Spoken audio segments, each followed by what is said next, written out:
sobre o legado de Orlando Costas, teólogo porto-riquenho, um dos expoentes da missão integral da teologia latino-americana, e que, neste congresso, as suas reflexões formataram a base principal do que nós estamos trazendo, conversando ao longo do congresso. Então, nós queremos convidar o pastor José Alves, pastor da Assembleia de Deus em Gramado, no Rio Grande do Sul, ele que vai estar mediando este painel, e convidamos os painelistas. Convidamos o pastor Érico Xavier, pastor Jorge Henrique Barro, pastor Valdir Steuernagel. Boa tarde, queridos, graça e paz do Senhor Jesus. Privilégio poder estar com vocês aqui nessa conferência, que tem tanto abençoado o nosso coração, nossa vida, nosso ministério, para falar sobre esse tema tão importante, crescimento da igreja, profundidade e impacto. E você já tem ouvido falar muito sobre isso. Você tem ouvido também sobre vários conceitos do que nós estamos chamando de um crescimento integral. E o conceito de crescimento integral da igreja, que tem sido a base da conferência esse ano, é fundamentado numa metodologia de análise desenvolvida por Orlando Costas. Quem aqui não conhece ou nunca leu Orlando Costas, levante as mãos. Muita gente. Então, por isso que a gente colocou uma foto dele aqui. Orlando Costas, ele, então, viveu de 1942 a 1987. Deixa eu tirar da caixa. De 1942 a 1987, então ele viveu 45 anos. Do ponto de vista cronológico, ele viveu uma vida curta, mas muito intensa e muito produtiva. Ele foi um teólogo, pastor e missionário porto-riquenho, amplamente reconhecido por suas contribuições significativas à teologia missiológica e ao pensamento cristão contemporâneo. Ele se destacou por sua abordagem profundamente contextualizada e crítica em relação à missão cristã, particularmente no contexto da América Latina e das comunidades oprimidas. Costas defendia uma perspectiva missionária que enfatizava a justiça social, o compromisso com os marginalizados e a inserção contextual.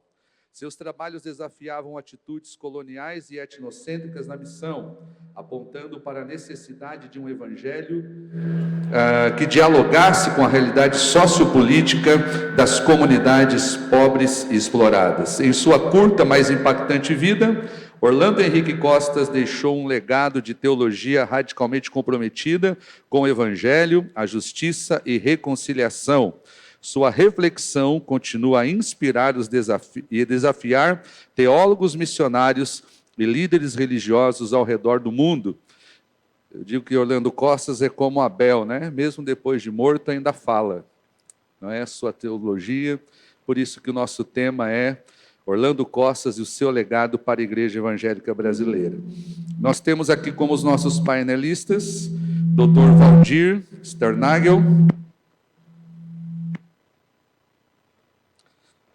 Creio que a maioria já conhece, mas para quem não conhece, ele é pastor e embaixador da Aliança Cristã Evangélica Brasileira e da Visão Mundial do Brasil, autor e organizador de várias obras com atuação significativa em literatura cristã e espiritualidade.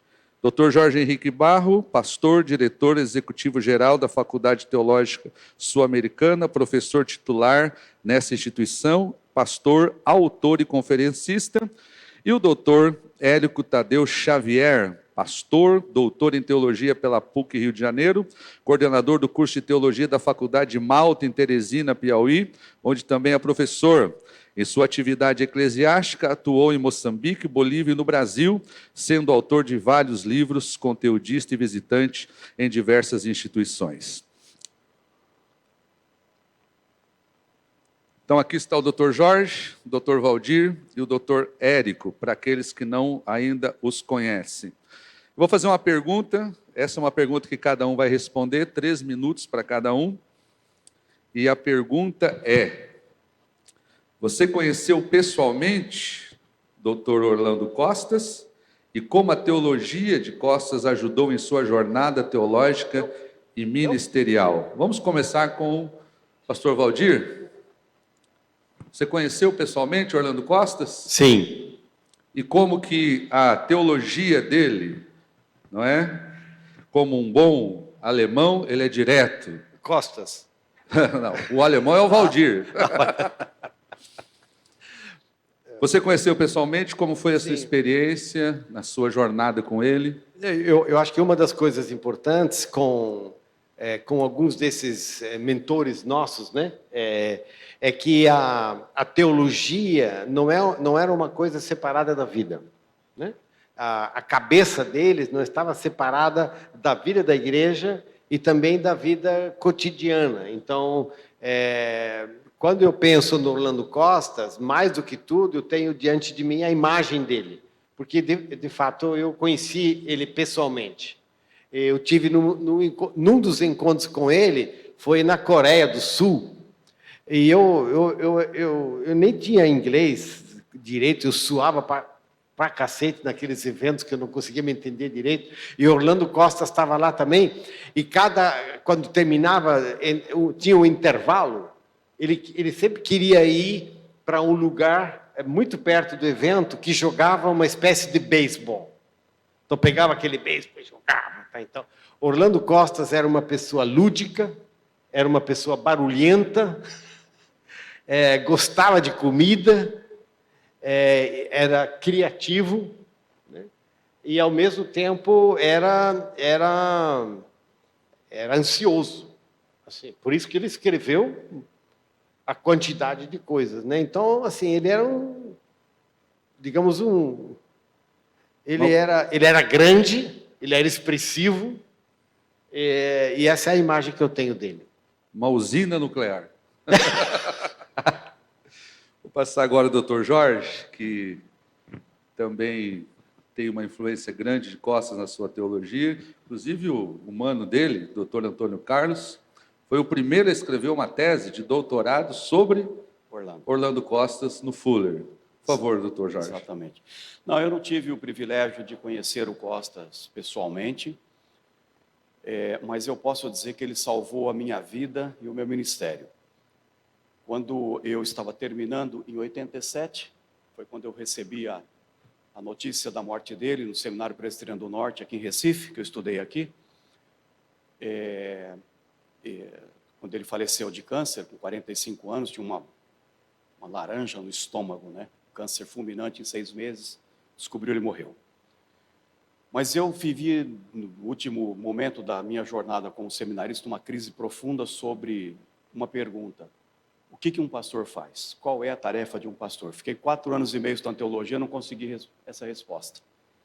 E eu saí feito um desesperado, perguntando para os pastores, achei que foi uma boa ideia perguntar para eles, eles vão me responder. Para cada um que eu ia, piorava. Um falava assim: um bom pastor é um conselheiro, você pode pregar bem, mas se você não for conselheiro, você vai perder a igreja. O outro dizia: você pode ser um bom conselheiro, mas se você não administrar bem, pode esquecer, você vai perder a igreja. O outro dizia o seguinte: se você não for um visitador, o púlpito seu não vai valer para nada. E aquilo foi me gerando uma crise horrível na minha vida. Eu falei: eu não vou ser pastor, eu não consigo ser pastor, eu vou desistir desse negócio. Chega um livro na minha mão, do Orlando, que ele escreveu em busca, né, de uma pastoral para o homem evangélico latino-americano. Hacia pastoral evangélica para el hombre latino-americano. E lendo esse livro, em uma simples sentença, uma simples frase, ele me devolveu a vida pastoral, o eixo, o meu norte, do qual eu nunca mais saí, estou nele até hoje, numa simples frase. Ele disse que há que compreender que a pastoral responde a um fenômeno maior. 2 pontos. A missão de Deus. Que a pastoral é uma resposta a um fenômeno, resposta como ato segundo, a um fenômeno maior, que é o ato primeiro, e ele chama a Missio Dei de um fenômeno maior. Ali eu alinhei o meu ministério para ser um pastor que vai capacitar a minha comunidade para que ela cumpra a missão dele no mundo. Salvou minha vida, e essa é uma das razões pelas quais eu estou aqui até agora. Devo ao Orlando Costas. Que maravilha. Doutor Érico, sua experiência com Orlando Costas. Bem, eu não conheci Orlando Costas, mas na década de 1990, quando eu fui fazer mestrado em São Paulo, os professores recomendavam que lêssemos os escritos de Orlando Costas, René Padilha, Samuel Escobar. Isso começou a me chamar a atenção, especialmente de Orlando Costas. Quando eu fui estudar na Faculdade Teológica Sul-Americana em Londrina, onde o Dr. Jorge atua, e é um dos fundadores, o irmão dele, o Antônio Carlos, querido AC, como ele é conhecido, um dia conversando comigo, ele me perguntou sobre o que você gostaria de pesquisar e se aprofundar mais. E eu disse assim, Orlando Costas, os conceitos teológicos e missiológicos dele.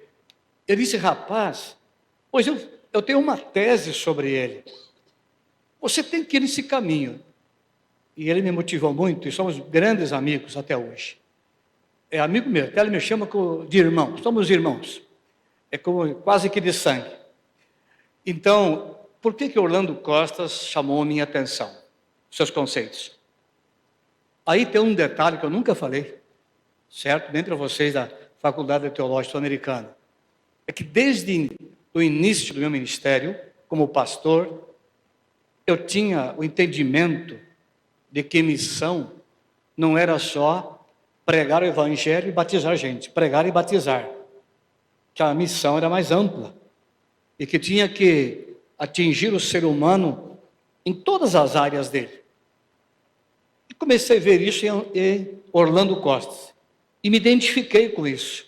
Tanto é que a minha tese de doutorado foi também em cima de Orlando Costas, onde eu pesquisei 7 igrejas na cidade de Londrina para ver se essas igrejas tinham, pelo menos, a prática dos conceitos de Orlando Costas. E de lá para cá eu sou fã de Orlando Costas e espero na eternidade abraçá-lo. Maravilha. Isso é um fato importante, né, gente, que eu sempre digo que tem pessoas que Deus usa, seja pessoalmente, seja através de textos, como aconteceu com o Dr. Jorge. A minha vida foi profundamente influenciada por pastores que eu também nunca conheci pessoalmente, mas li textos.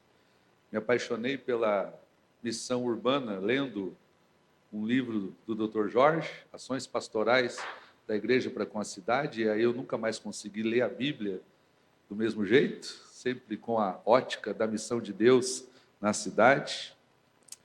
E como é importante nós estarmos atentos com os nossos ouvidos a pessoas que Deus vai usar para mudar, inclusive, trajetórias do nosso ministério.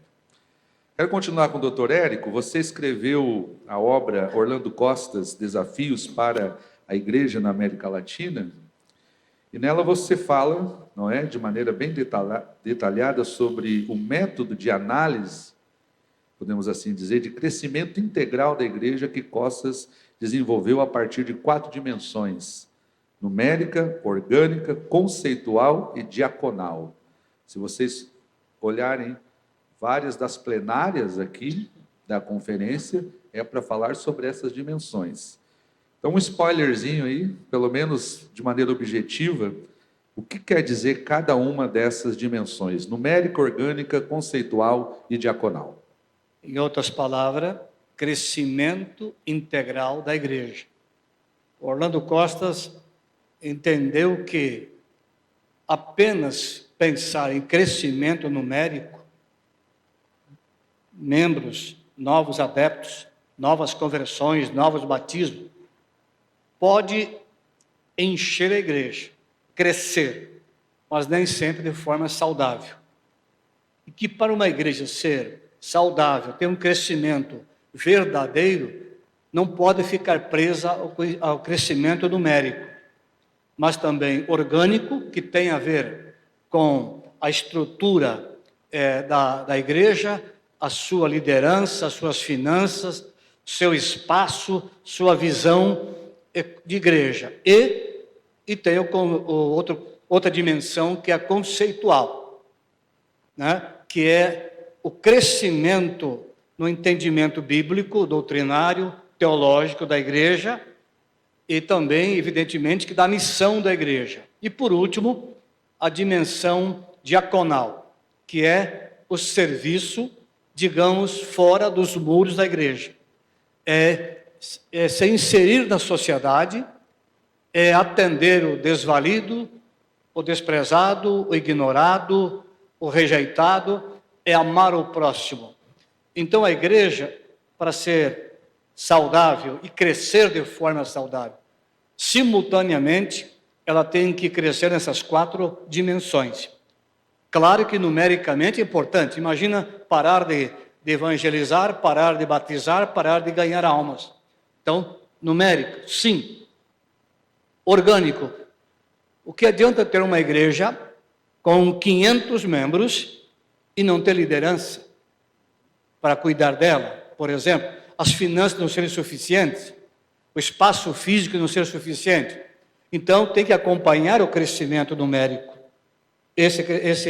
essa dimensão orgânica e conceitual, que é o conhecimento. Por exemplo, pesquisas mostram isso, né? Muitas igrejas lotadas, mas de gente fraca, não comprometidas com a fé, não comprometidas com a doutrina e com a missão. Então, o pastor, o líder, todos precisam pensar nessas 4 dimensões. E o curioso é que ele encontrou isso na Bíblia.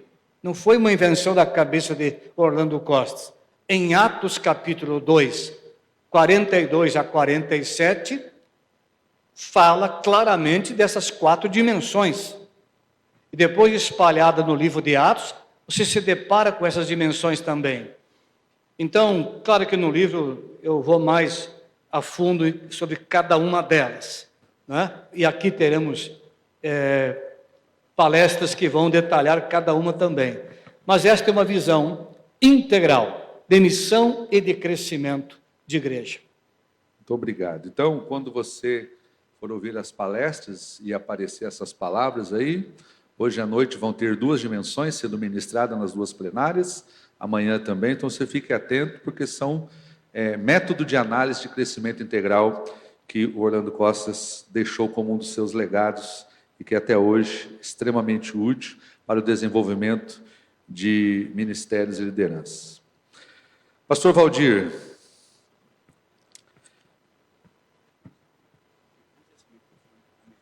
eu vou lhe passar.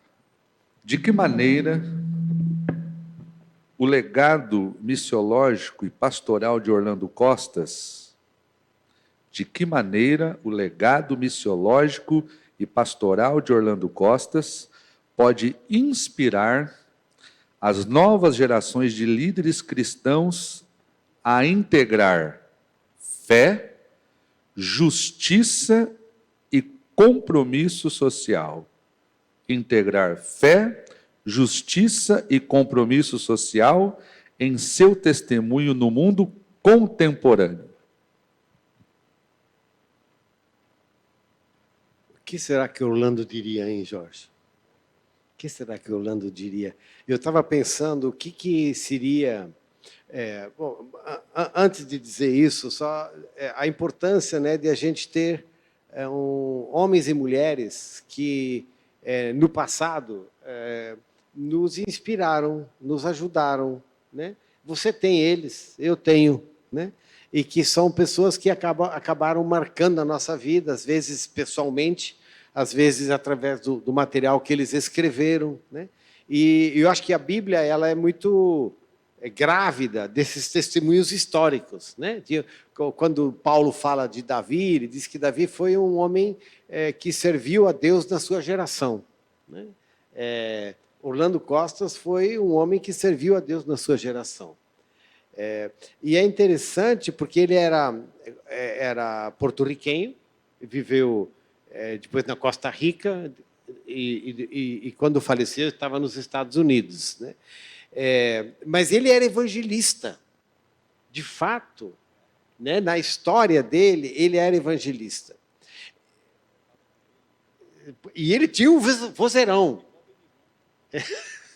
Ele tinha um vozeirão, né? Então, assim, era um vozeirão de evangelista, que eu acho que sintonizaria muito com a igreja de hoje, né? Com a tarefa da evangelização, né? Mas é esse mesmo evangelista que nos chamava para essas outras dimensões que você apontou, né, Érico? E eu aprendi com ele. Ele diz, olha, a igreja precisa crescer, mas nem tudo que cresce é bom. E a imagem que ele usa é o câncer. Ele faleceu de câncer. Ele disse, o câncer também cresce, mas não é bom.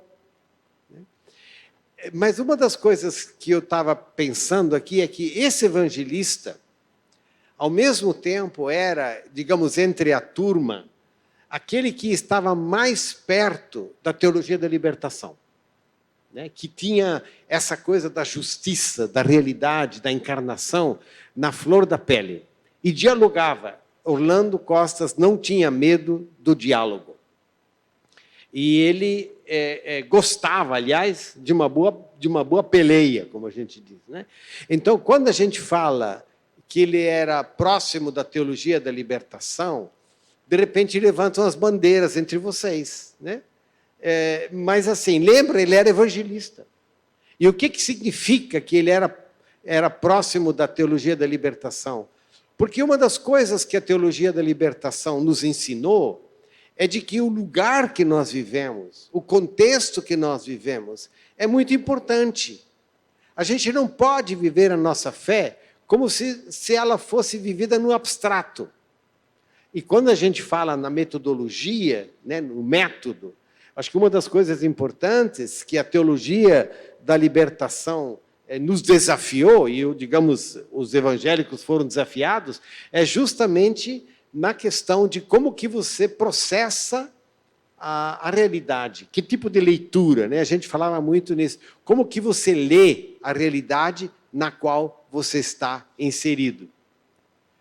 Alguns, na história da Aleph, isso é uma das coisas presentes, não é? As pesquisas que se fizeram em Felipe Camarão ajudaram a igreja e o ministério da Aleph a entender o próprio lugar.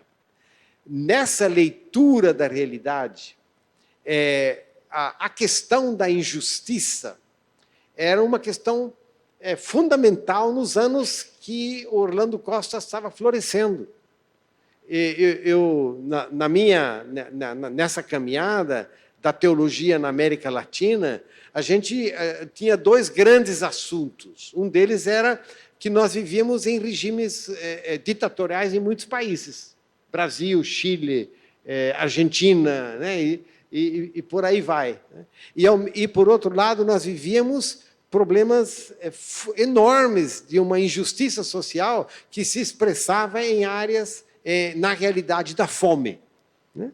Agora, 2 semanas que a gente, de novo, teve a boa notícia de que o Brasil saiu do mapa da fome, né?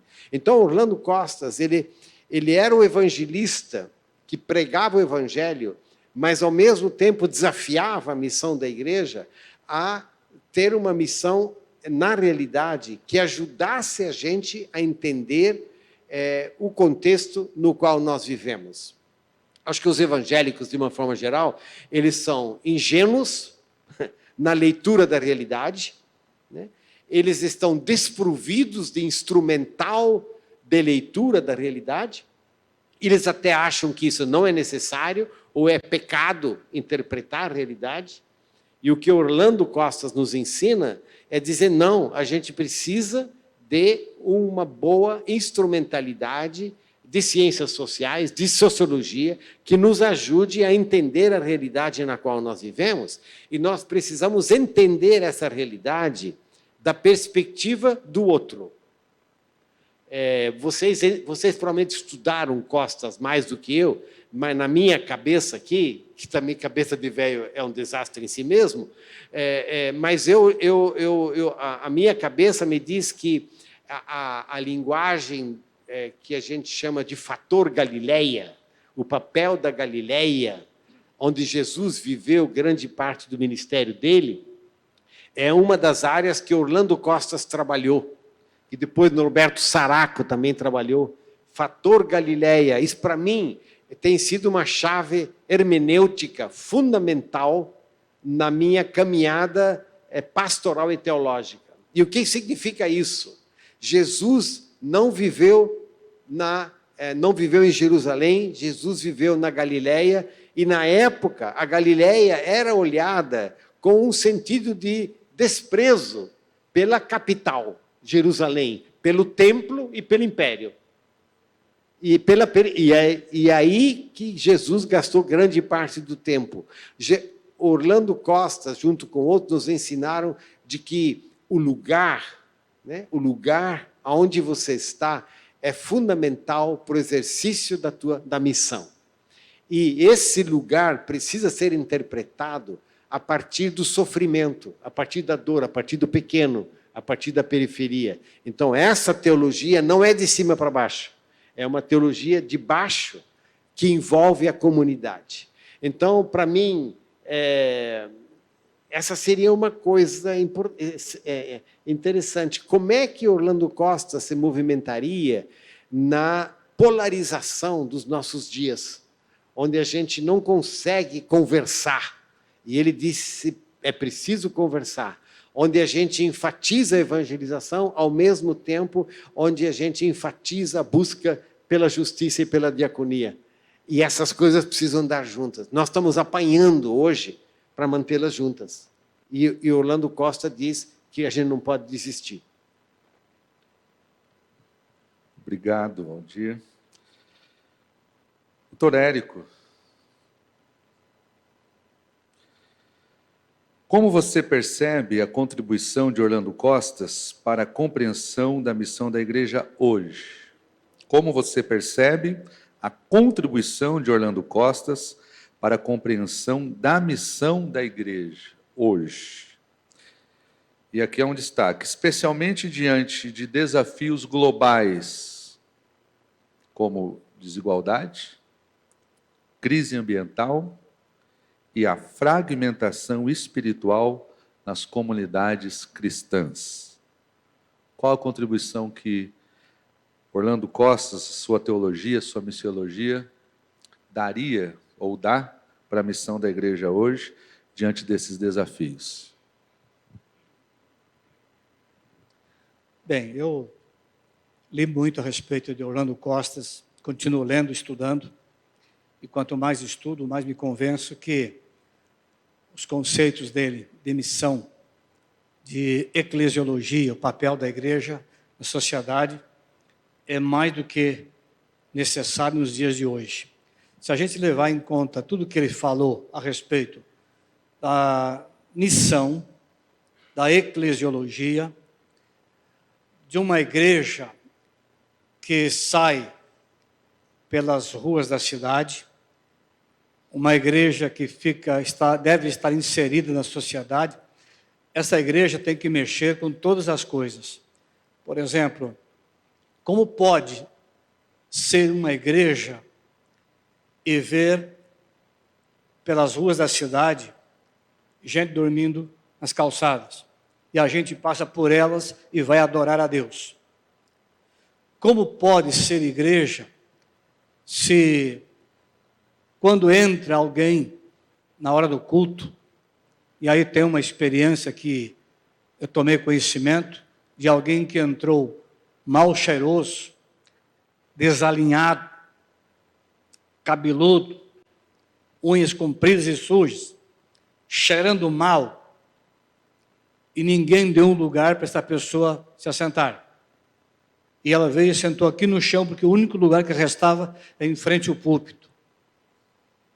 Mas, e todos balançando a cabeça, como que dizendo, que vergonha, o que os visitantes que estão aqui hoje vão dizer da nossa igreja, suportar um homem desse aqui, por que não aparece um líder, um diácono, e leva esse indivíduo para fora? Mas, de repente, um membro humilde, simplesinho, analfabeto, aquela pessoa que, aqui vou abrir um parênteses, entre nós, muitos dizem assim, é o coitadinho. Pois o coitadinho levantou lá de trás e veio reverentemente caminhando e chegando aqui na frente, sentou no chão, abraçou o rapaz mal cheiroso e ficou ouvindo o sermão até o final. Foi o maior sermão que aquela igreja recebeu. Não adianta falar de amor, não adianta dizer frases de efeito sobre amor, não adianta falar frases de efeito teologicamente, frases cristológicas, missiológicas, bonitas, não adianta cantar lindo aqui na frente e não amar o próximo. E Orlando Costas, na sua teologia, mostra isso, que a igreja tem que se preocupar com o ser humano no seu todo. Esse foi o grande legado que ele deixou. Por exemplo, sair das portas para fora, a igreja nas ruas, e não só nos dias de culto, como estilo de vida, não apenas como uma denominação, mas como crentes individualmente, né? E aí você vai abençoar as pessoas lá fora, mas também você vai cuidar, por exemplo, do seu bairro, da sua cidade, certo? Por exemplo, algumas perguntas que cada um de nós deveríamos fazer. Uma delas, há quanto tempo a minha igreja está nesse lugar onde está? Lá onde você mora e frequenta, naquela rua lá, naquele bairro. Quantos anos a igreja está ali? 15, 20, 30, 50 anos? Aí outra pergunta, e o que mudou no bairro? O bairro ficou melhor? As pessoas estão mais felizes? Diminuiu a criminalidade? Diminuiu o número de prostitutas, de crianças pelas ruas, sem pai, sem mãe? A praça está mais bonita, as ruas estão melhores? O que a igreja está fazendo ali? Entende? Então, é um todo. Missão é mais do que proclamação, é ação, certo? É fé e obras, não obras para salvação, mas obras como fruto da salvação, né? E isso em todas as áreas da vida e da cidade. Quando alguém entrou no mundo da política, que lá no mundo da política, seja crente, seja diferente, certo? Seja justo, honesto, correto. Na universidade, a mesma coisa, como docente ou como aluno, como trabalhador na indústria, na fábrica, no trânsito. Então, eu penso que a igreja será aplaudida pela sociedade. As pessoas vão olhar com admiração e vão querer saber o porquê que essa igreja é tão diferente e que faz diferença onde está. Porque só ficar os crentes se reunindo, e um bajulando o outro, um aplaudindo o outro, isso não é cristianismo. Isso não é religião. Isso não é fé, né? Então, eu acho nem sei mais o que o meu amigo me perguntou também, mas a verdade é isso, entende? E eu penso que todos nós precisamos acordar e dar muito valor a este evento que está acontecendo aqui. Agora, pastor, permita dizer uma coisa, ela não é boa, mas vai ter uma lição importante. Esse livro que o amigo mencionou aí, ele foi publicado pela editora Academia Cristã, acho que é de Paulo Capelletti. Capelletti. Ok, o que aconteceu? Eu soube depois, isso foi em 2015, quando esse livro foi publicado. Essa editora esteve aqui no Nordeste, eu não sei em que lugar, não sei a cidade, não sei qual o estado do Nordeste, num outro grande evento. E eles trouxeram este meu livro sobre missão integral, baseado em Orlando Costas, e outros materiais de missão integral. E houve uma rejeição total. Eles tiveram que guardar, encaixotar esses livros e voltaram para São Paulo. Por quê? Porque a visão dos evangélicos que estavam ali, a visão dos evangélicos em 2015 era de que missão integral, esse negócio de missão integral e crescimento integral, isso é coisa do marxismo. Isso é coisa de comunismo. Então, eu penso que os conceitos missiológicos e teológicos de Orlando Costas ainda carecem, certo, de serem mais propagados e merecem serem disseminados também aqui onde nós estamos. Porque muitos combatem, rejeitam, sem ter conhecimento dos fatos, sem nunca ler um parágrafo sobre Orlando Costas, né? Então, é como diz a palavra, né? Não é para julgar, e é para examinar tudo e reter o que é bom. Orlando Costa examinou a teologia da libertação e outras correntes e movimentos, e ele viu que era bom e bíblico, juntou tudo e montou essa teologia extraordinária. Obrigado, doutor Érico. Agora, para encerrar essa parte das exposições, doutor Jorge Barro, como você entende que o pensamento de Costas continua desafiando a teologia acadêmica? Então, duas coisas. Como que o pensamento de Costas continua desafiando a teologia acadêmica e a pastoral latino-americana a manter-se fiel à missão integral dentro de um contexto plural e urbano, como são os nossos dias de hoje?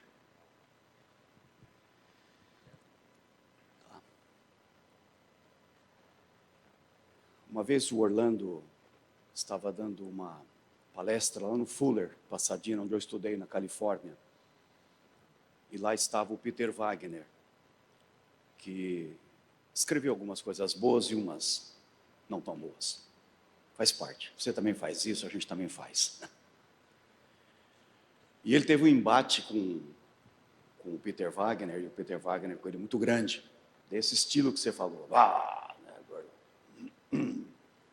Mas ele teve um embate de ideias. E depois do embate, que ele foi caloroso, o povo, imagina se fosse eu e o Valdir aqui, nós três fazendo um embate bom e tal, né? Aí acabou o negócio, ele falou assim para o Peter Wagner: Pedro, vamos aí comer algo juntos. Eu vou pagar um sanduíche para você. Peter Wagner olhou para ele e falou assim: ué, você acabou de acabar comigo? Como é que eu vou comer um sanduíche com você agora? Ele: oh, Pedro, nós outros discutimos ideias. Medíocre é o que discute pessoa. Isso é a nossa polarização. Você tem que escolher se você quer ser medíocre ou discutir ideias. Então, né, trazendo um consolo para você, são medíocres. Medíocres. Que vai encaixotar teu livro e vai falar, não vai ler. Nós não discutimos pessoas. Porque se nós fizermos isso, nós vamos correr o risco de fazer o que Jesus não fez. Ele falou assim: arreda-te de mim, Satanás. Mas Pedro fica comigo. Tem gente que arreda Pedro e fica com Satanás. É isso?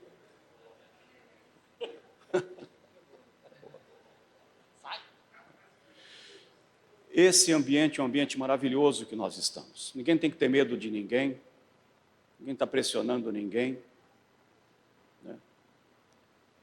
E faz 15 anos que eu participo com a Aleph, porque eu creio na teologia da Aleph. Eu não só creio, como humildemente tento construir umas pedrinhas nessa teologia. Construir. Esse livro que você recebeu na inscrição do congresso, A Integridade da Missão, vai revolucionar a tua vida. Vai revolucionar a tua vida, se você se permitir a não ser medíocre. Ele vai revolucionar a tua vida. Ele vai dar um norte do qual talvez o seu ministério nunca teve, e a sua jornada, e o seu propósito de vida do qual talvez você nunca teve. Leve a sério esse livro. Eu levei muito a sério traduzindo esse livro. Eu não ganhei um centavo para fazer isso. Eu ganhei dor na mão, dor de cabeça, dor nas costas, insônia e tudo mais que você pode imaginar.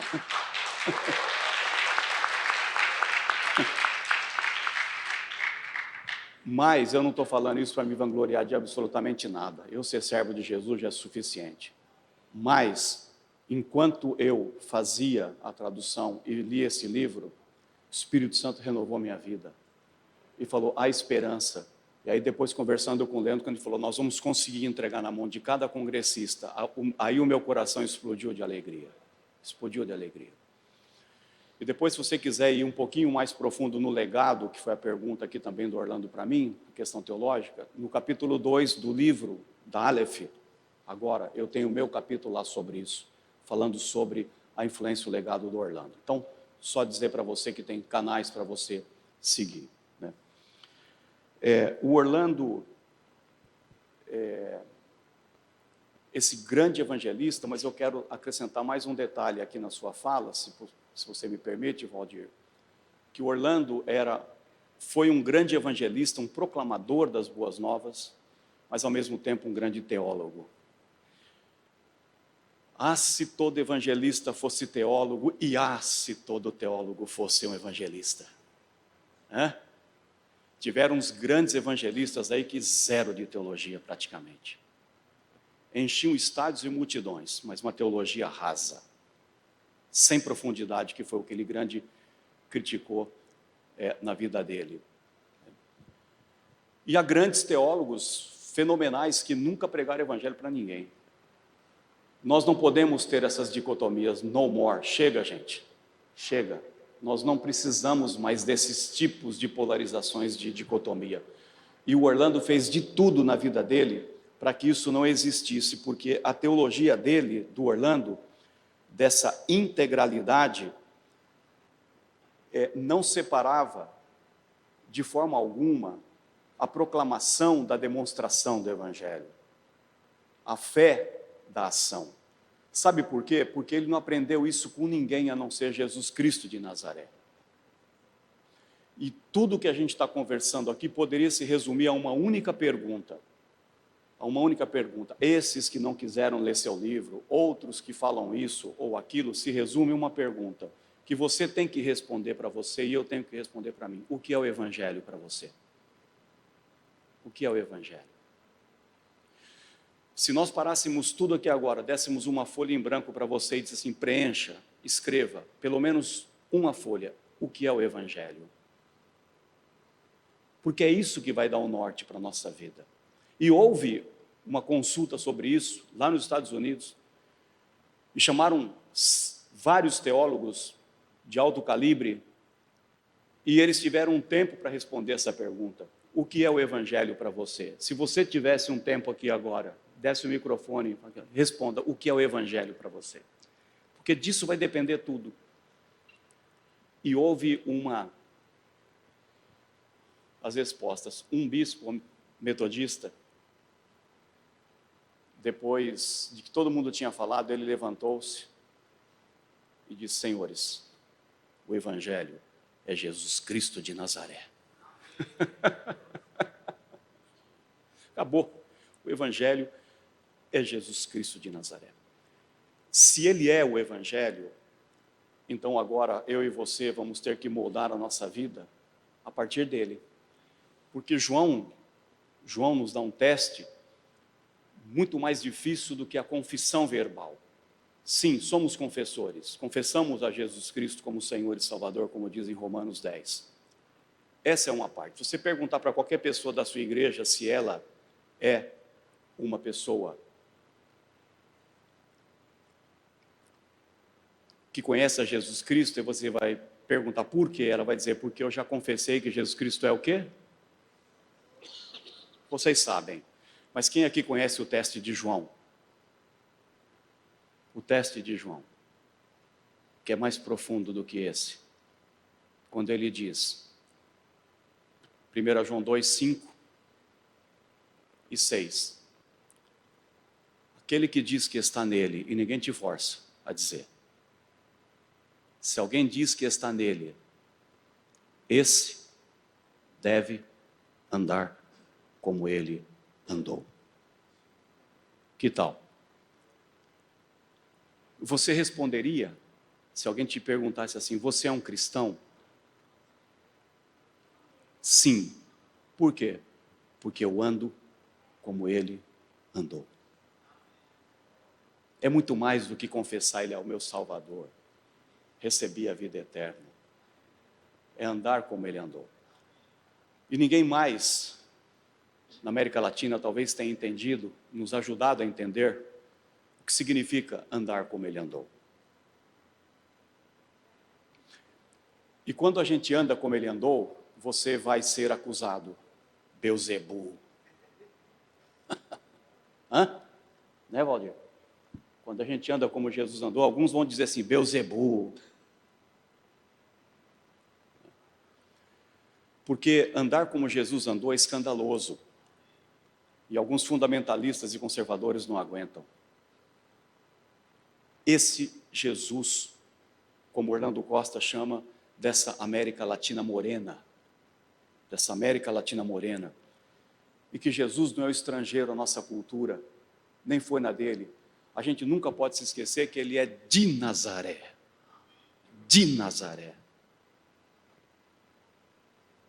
da periferia galilaica, desse lugar.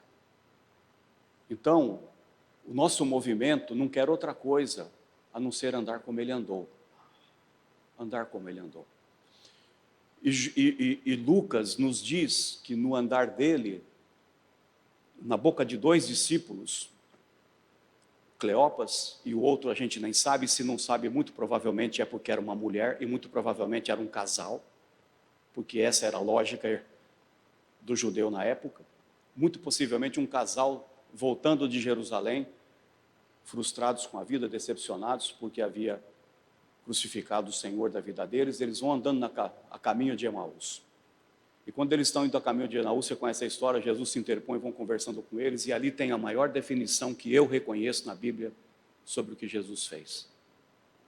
Da boca de anônimos, não protagonistas, nenhum apóstolo, nenhum discípulo clássico de Jesus, quando ele diz e pergunta, sobre quem vocês estão falando? Ele falou, você não abriu o teu WhatsApp, teu Facebook, quando mataram um homem lá em Jerusalém, você não está sabendo de nada? Em que mundo você vive? Ele falou, sobre quem vocês estão falando? Ele falou, sobre Jesus, o varão, profeta, poderoso em obras e palavras. Que tal? Quem é Jesus? Poderoso em obras e palavras. Lucas, quando escreve para Teófilo, ele vai dar para Teófilo essas faleias, essa certeza, essa segurança do caminho de Jesus. E ele falou, então eu vou escrever tudo o que Jesus fez e ensinou. Missão integral para nós é isso, é a não desassociação entre obras e palavras. Isso que nos ensinou o parágrafo 5 do Pacto de Lausanne, onde tem o dedo de Orlando Costas. Essa inseparabilidade. Então, esse homem continua influenciando a minha vida e trazendo norte para a minha caminhada. Eu acho, humildemente falando, Érico, você passou por lá, que a faculdade teológica, não existe uma faculdade de teologia no Brasil que mais honra o Orlando Costas. Nós já temos dezenas de trabalhos sendo publicados por lá. Ele é talvez o teólogo que mais influenciou a nossa jornada e a nossa caminhada e continua nos influenciando nesse seu legado. E Orlando, para terminar, também teve uma contribuição monstruosa, absurda no campo da pastoral. E, além de ser um evangelista, Orlando era um pastor devotado a 3 conversões, e termino com isso. Quero provocar vocês a terem 3 conversões na vida proposta pelo Orlando. Traduzindo o livro, eu me deparei de novo com esse momento que ele fala das 3 conversões que todos nós precisamos ter. A primeira é a Deus. Não há dúvida, né? Os convertestes aos ídolos, convertestes a Deus, império das trevas, para o reino do Filho do seu amor. Conversão a Deus. Não somos nós nos convertemos a Deus. Ele nos converteu a Ele. Essa é a primeira conversão. A segunda conversão que todo cristão precisa ter é a cultural. É a sua cultura, a sua América Latina morena, a sua cidade, a Natal, ao Nordeste. Eu amo o Nordeste brasileiro, conheço todas as capitais do Nordeste. Amo esse lugar. E quero terminar minha vida nesse lugar. Estou pedindo a Deus para isso. Voltar para cá. Nós precisamos nos converter à nossa cultura, converter ao nosso povo, às nossas tradições, quem nós somos. Caso contrário, a gente vai ficar vivendo a cultura do outro o tempo todo, eles vão impor sobre nós os seus livros, suas metodologias, os seus modos de ser, sua cosmovisão, e vão vender a cultura dele para nós o tempo todo. Nós precisamos valorizar a nossa cultura. Há uma necessidade de conversão aí, nesse momento, para nós. Tem gente que ainda diz, em pleno século XXI, que o Brasil não tem cultura porque ele foi criado nos terreiros de macumba, de candomblé, por isso que a gente não canta samba na igreja, foxé, essas coisas, porque isso é tudo coisa do capeta. É nosso, está no nosso meio isso daí ainda. A terceira conversão que ele diz que nós precisamos passar é o ao outro, a esse ser humano, e especialmente esse outro desprezado, esse outro invisível, que a gente não tem nem vontade de se relacionar com ele, a esse outro periférico que está aí. E essa conversão, se ela não acontecer, nada vai acontecer, porque ninguém evangeliza quem não ama. Porque Deus amou o mundo de tal maneira. Evangelizar é um ato de amor, evangelizar não é uma campanha, não é um método, não é 5 passos. Evangelizar é um ato de amor. Então, você tem que se converter ao outro. Jesus já nos ensinou a fazer isso, a esse outro. E esse outro foi a conversão de Pedro. Termino. Lembra que Pedro foi chamado por Cornélio para ir na casa de Cornélio para pregar o evangelho? Ele não gostou de ter ido lá. Ele chega lá e dá de dedo na cara de Cornélio. O que você me pediu? Você quer que eu faça o quê aqui? Ele falou, dá para você pregar o evangelho para nós? Ele não queria ir por quê? Porque ele estava entrando no território do outro. É ali que Lucas começa a mostrar para nós o território do outro. E no território do outro ele está falando com um centurião romano, que os judeus odiavam. E ele vai dentro da casa do cara, chefe de 100 pessoas, toda a comunidade romana ali. E Pedro chega no final da narrativa dele, ele diz o quê? Eu entendi. Todo o esforço do Espírito Santo para isso acontecer, porque Deus não faz acepção de pessoas. E se nós não nos convertermos ao outro, nós vamos fazer acepções de pessoas e sonegar para elas aquilo que mais elas precisam, o Evangelho do Senhor Jesus Cristo. Que haja conversão entre nós nessa tarde. A Deus, a nossa cultura e ao outro, ao próximo. Obrigado, gente.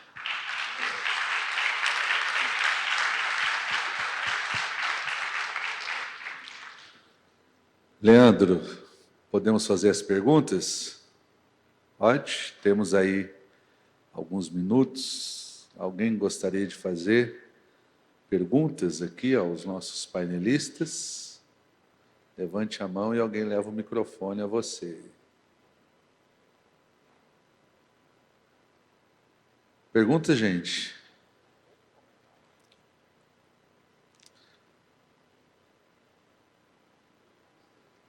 Os painelistas querem complementar alguma coisa? Orlando já estava morrendo. 87. E a Igreja Batista do Sul dos Estados Unidos bateu muito no Orlando. Então, anime-se. É pouco, o que você está passando é pouco, passou, Érico, é pouco. Ele foi muito criticado pelo Bible Belt, cinturão da Bíblia nos Estados Unidos. Muito conservador, muito fundamentalista, sul. E Orlando era batista, um pastor batista, convenção batista. Mas ele nunca havia sido convidado para falar numa convenção dos Estados Unidos ou dos batistas. E aí, então, Finalmente houve uma grande convenção, que é grande mesmo, mais de 5 mil delegados, etc., e resolveram finalmente convidar o Orlando para falar. E o Orlando aceitou, para falar para um batista falando para os batistas, mas sempre muito criticado pelos batistas. E aí então o Orlando entra no recinto, levam ele já está na cadeira de roda, soro, veia, sobem com ele numa rampa na cadeira e colocam ele aqui na frente de vocês, todos nós, 5 mil pessoas, um auditório imenso, e colocam o Orlando ali. Foi a última fala dele. A última fala dele. Eu fico me pensando o que eu falaria. O que eu falaria nessa hora? Criticado, achincoalhado, desprezado pelos próprios seus, e agora eu tenho uma chance de payback. Minha vez agora. Vou morrer mesmo? Certo? Daqui a pouco vão me enterrar, já estou sabendo que eu estou indo, então eu vou falar mesmo, que se lasque. Orlando era um homem à frente do seu tempo. 13 livros, cerca de 130 artigos publicados, 45 anos de vida. Orlando dá um norte para a missão. Ele deu um norte para a missão naquela palestra. Ela existe, está publicada. Ele olha para aquela multidão e o título da palestra dele foi Parceria em Missão. Olha como ele olha o auditório, como parceiros, não como competidores. E ele dá um norte, que só tem uma maneira de realizar a missão de Deus no mundo. Se nós formos... Porque medíocre discute pessoas. Nós discutimos projetos, ideias e possibilidades. E ele diz na cara de todo mundo que nós não somos competidores no reino de Deus. No reino de Deus só tem lugar para um tipo de pessoa: colaboradores. Colaboradores. De todo o meu coração, nós estamos iniciando o congresso.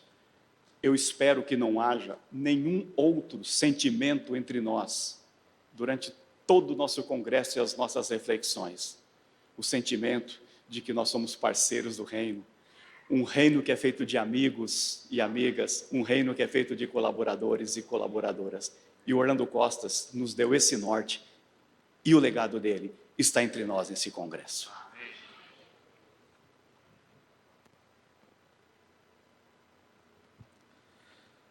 Vamos ficar em pé?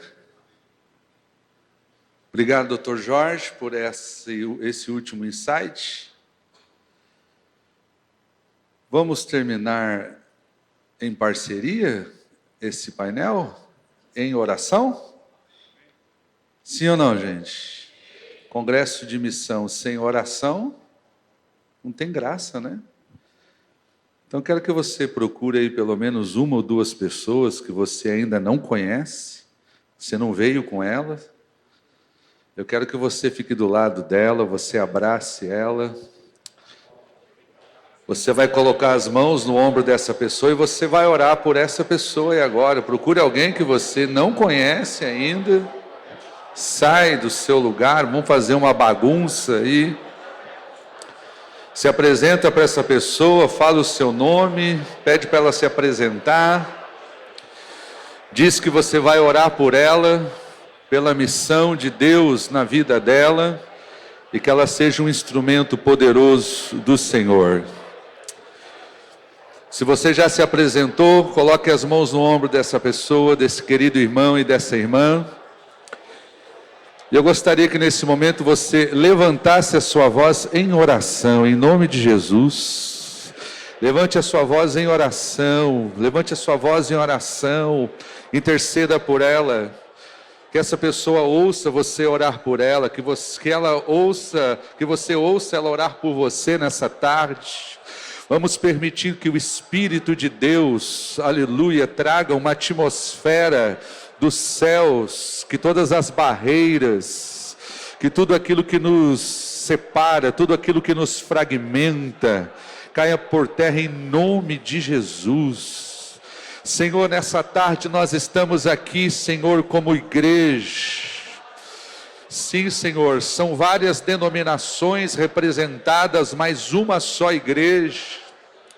Dr. Jorge encerra, Senhor, esse painel nos trazendo o desafio de costas, e talvez esse seja o maior desafio que nós temos, que a missão se faz em parceria, porque na oração de Jesus em João, ele orou para que todos fôssemos um, e o mundo reconheceria que nós somos teus discípulos se nós fôssemos um. O Senhor Jesus disse, Pai, que eles sejam um, como eu e o Senhor somos um, para que o mundo saiba que tu me enviaste. Em nome de Jesus, Senhor, nós estamos orando e pedindo, Pai, que toda polarização que tem atingido as esferas da sociedade brasileira e que tem entrado na igreja, Senhor, e que tem dividido, que tem fragmentado, que tem enfraquecido o potencial, a capacidade missional da igreja que o Teu Espírito nos deu, que nós tenhamos, Senhor, um batismo de amor, de reconciliação, de um empoderamento dos céus para a nossa vida, Senhor, de não olharmos nenhum dos nossos irmãos, nenhuma igreja como competidores. Nós somos parceiros nesta missão. Espírito Santo, o Senhor foi derramado sobre toda a carne, o Senhor foi derramado sobre toda a carne, sobre os filhos, sobre as filhas, sobre os servos, sobre os velhos, sobre os jovens. Sim, Espírito Santo, seja derramado sobre as nossas vidas, sobre os nossos ministérios, sobre as nossas lideranças, que tudo aquilo que foi construído ao longo destes anos, por homens como Orlando Costas e tantos outros, Senhor, que lutaram por uma igreja, Senhor, sem barreiras, sem paredes, sem divisões, Senhor, que esse seja o Espírito, o Senhor, do Evangelho de Jesus nas nossas vidas. Quero te agradecer, Pai, pela Aleph, que consegue reunir, Senhor, uma infinidade de pessoas, de irmãos, vindo de diversos estados, cidades, países, de diversas denominações, mas que aqui, Senhor, nós estamos debaixo de um único propósito, que é a missão de Deus. Em nome de Jesus, amém. Dê um abraço bem forte. Põe um abraço bem forte nessa pessoa e diga, você é meu irmão, você é minha irmã. Nós somos parceiros na missão de Deus. Que Deus abençoe você grandemente, em nome de Jesus.